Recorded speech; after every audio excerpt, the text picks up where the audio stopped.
The night was silent, save for the soft creak of the rocking chair. Susana sat in the dimly lit room, a knitted blanket draped over her lap, her eyes fixed on the photograph of two children, her nephew Daniel and his younger sister, Ana.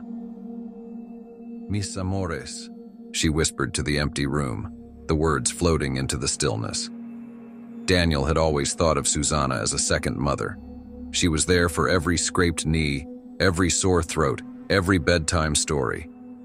But tonight, as he stood in the hallway outside her room, something about the hushed tone of her voice held him in place. He gently pushed the door open. "Tia?" Susana startled, quickly tucking the photograph into the folds of her blanket. "Oh, Daniel, mijo. I didn't hear you. What's wrong?"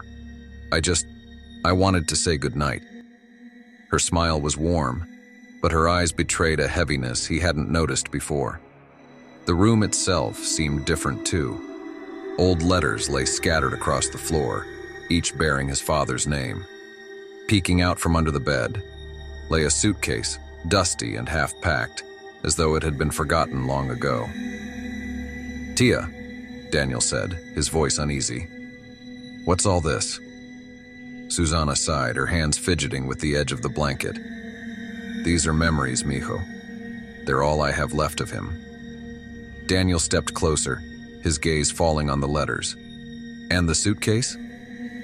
Susana hesitated, her voice quiet but steady.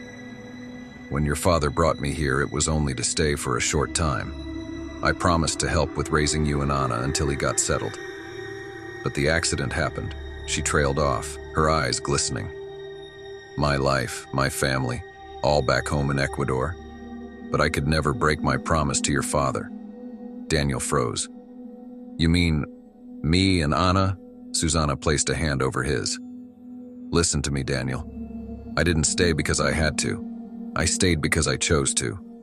I love you both like my own children. Your father trusted me to protect you, to help raise you. I gave him my word. I could never leave."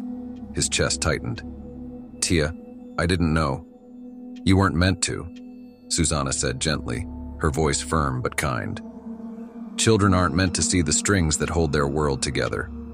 We make sacrifices, mijo, for the ones we love. But every sacrifice I made was out of love, for you and Ana. You're like my own children." The ticking of the old clock filled the silence between them. The weight of her words settled in his heart, and his eyes glistened in the moonlight with unshed tears. Her grip on his hand tightened. "Go to bed, mijo.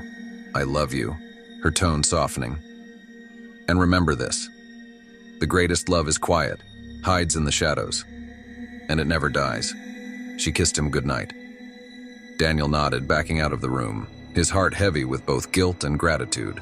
As he closed the door, he swore he heard another voice, low, unfamiliar, and laced with sorrow, whisper, "Thank you for staying." Inside, Susana's rocking chair was still, but Daniel didn't dare open the door again.